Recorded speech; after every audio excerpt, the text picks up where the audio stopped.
Oh, squad. Top off that espresso, because episodes 8 and 9 of May I Ask for One Final Thing? Just hurled Scarlet L. Van Dimion into the godly deep end, where the punches aren't just personal anymore, they're prophetic. Picking up from that throne room tease in EP 7, where our girl and her newly minted sis Terenezza were about to turn Kyle's coronation into a confetti of consequences. These installments pivot from palace punch-outs to a pilgrimage packed with cosmic curveballs. The vibe, like the Da Vinci Code, crashed a yoga retreat with Kill la Kill, enlightening, exhausting, and edged with enough fan service flips to make you fan yourself. Episode 8 ignites with the coronation climax we've been craving, Scarlet and Terenezza bursting through those doors like avenging Valkyries, dual magics flaring, Scarlet's crimson gales clashing with Terenezza's ethereal whites in a light show that could power a small city. Kyle's crown. It wobbles mid-air as the sisters sync up for a combo that sends him sprawling into his own puddle of pompous tears. Guards scattering like startled pigeons.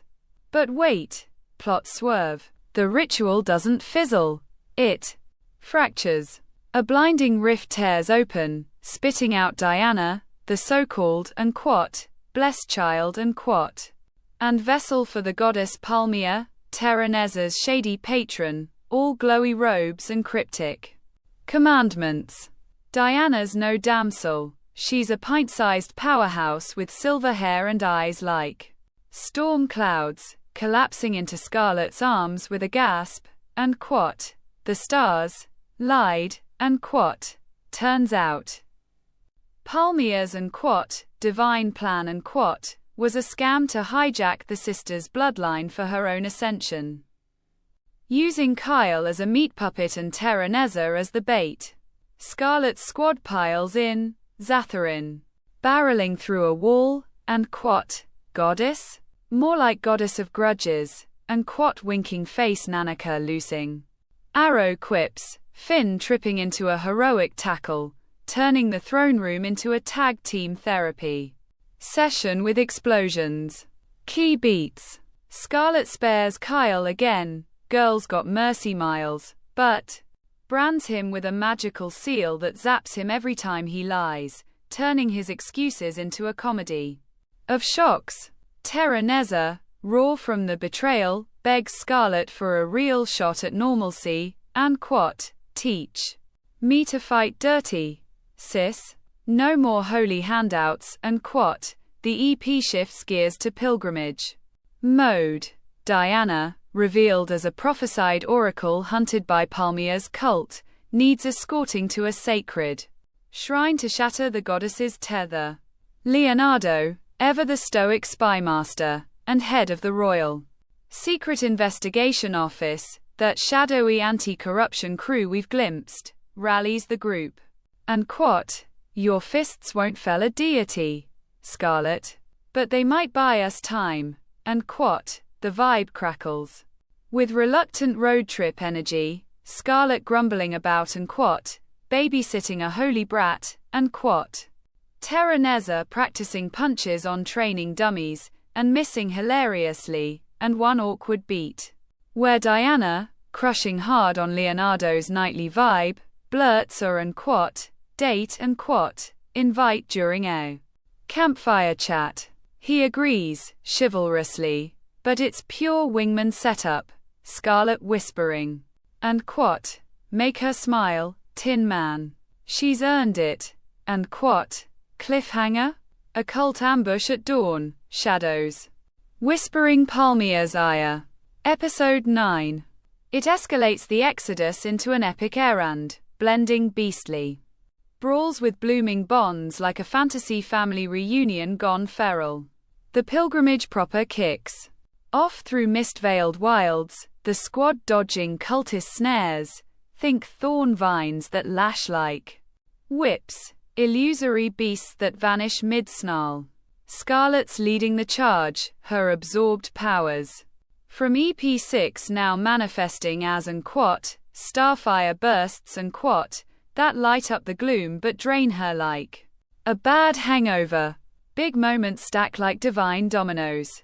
First, a heartfelt and date detour and where Leonardo escorts Diana to a hidden hot spring, not for steamy shenanigans, keep it PG, folks, but for her to ditch the oracle robes and splash like a kid, Scarlet and Terenezza spying from the bushes, bonding over sisterly snark, and think he'll kiss her, and nah, he's too busy polishing his honor, and it's a brother beat that humanizes Diana, revealing her, and blessed and life as a gilded cage of visions and vows. Then, the hammer drops. Literally. The cult catches up at a crumbling temple, led by a hulking High Inquisitor whose armor's etched with Palmia's runes. The fight's a frenzy. Scarlet tag teaming with Terenezza for the first time. Their magics meshing into a rainbow maelstrom that shreds illusions, Zatharin suplexing stone golems, and finally, something worth wrestling, and winking face Nanika and Finn providing chaotic cover. He shields her from a spike trap, she saves him from a face plant. Leonardo's warning rings true. Scarlet's powers glitch against the Inquisitor's anti-magic field, forcing her to go full fisticuffs, skirt flipping in mid-air kicks that grant the baddies, and us, a bloomer's bonus. Victory comes via Diana's clutch. Channeling a true prophecy, she shatters the goddess's anchor, banishing the cult in a wave of starlight. But the revelation? Palmia's not just a jealous deity. She's the architect of the sisters' fractured fates, pulling strings from the heavens to pit them against each other for her amusement. The overall pulse? A thrilling thaw from rage to redemption, with Scarlet's storm softening into squad synergy. Characters glow. Terenezza's thaw from Saint 2.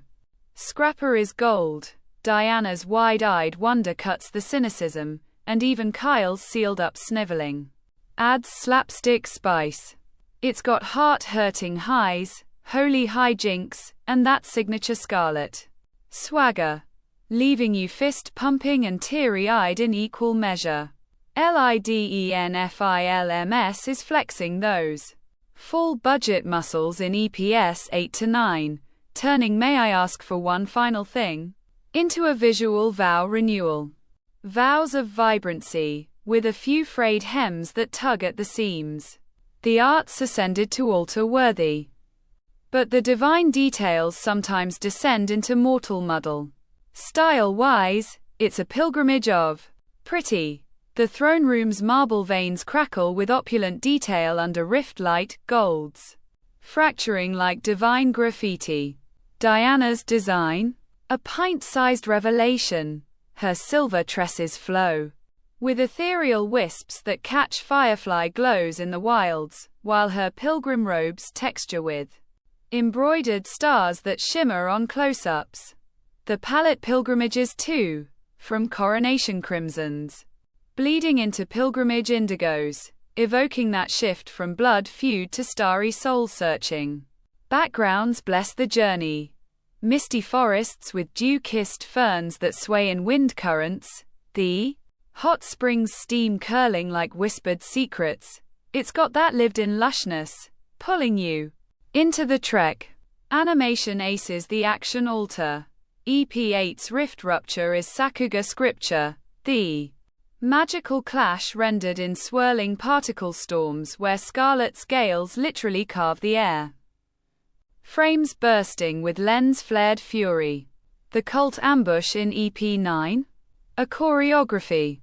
Cathedral, multi-angle montages of Terenezza's novice punches evolving mid-fight, syncing with Scarlet's flips, bloomers be damned. The dynamic lines sell the daredevil dash. Zatharin's suplexes thud with satisfying squash, and Diana's prophecy pulse. A slow burn supernova of light. Trails that lingers like a blessing. Even quieter pilgrimage beats shine, rain-slicked campfires. Flickering on faces, Diana's splash sending ripples that mirror her emotional waves. Polite poke. Where the halo slips, budget ghosts haunt the horde fights. Some cultist mooks recycle poses like lazy liturgy, their takedowns blurring into indistinct blurs. Lip sync in the sisterly bush chat. Dips static, making Terenezza's quips feel dubbed in post. And fan service flips. They fly high on energy but low on variety. Scarlet's skirt physics are physics-defying fun, but a fresh angle, or less reliance, could elevate without exploiting. It's minor mortal sin in a mostly miraculous run. The peaks preach patience for the valleys. Verdict. A visual Vesper that's 85% hallowed, hungry for that final polish to hit heresy-free heights. Slumping back in our cafe nook, steam curling like cultist smoke signals, episodes 8 and 9 have me converted to May I Ask for One Final Thing? Cult fandom. What started as a villainous vent session has bloomed into a bona fide epic of empathy, where Scarlet's smacks now symbolize sisterhood and self-discovery. That throne tease. Payoff. Electric. The pilgrimage pivot. Genius. Swapping skirmishes for soul-bearing strolls that make the squad feel like family, dysfunctional, dragon-inclusive family. Terenezza's growth guts.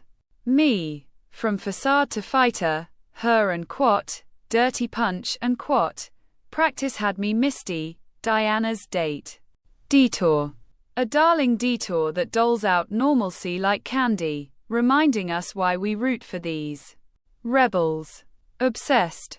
The lore layering. Palmia's puppet master Paul ties the bloodline bow with biblical bite, and Leonardo's office intrigue hints at deeper dossiers. Spill, soon.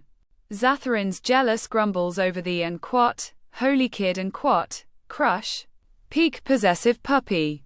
Fingers crossed, no goddess cop out. Let the sisters slay Palmia personally, fists and GT. Fate. Flesh out. Kyle's zap sealed arc. Maybe a redemption rumble. And Diana? Power her up beyond prophecies. Give. The kid claws. Critique confessional. EP8's revelation rush risks whiplash, slow the divine. Download, and animation's minion muddle mildly mutes the melee. But when Scarlet and Terenezza mesh magics. Divine intervention. Score surge, 9.2, 10. This fall's faith healer, healing my anime. Blues one bloomered boot to the butt at a time. Past the prophecy pastries, who's pilgrimaging? With me to EP10, your heresy hunt hot takes, below.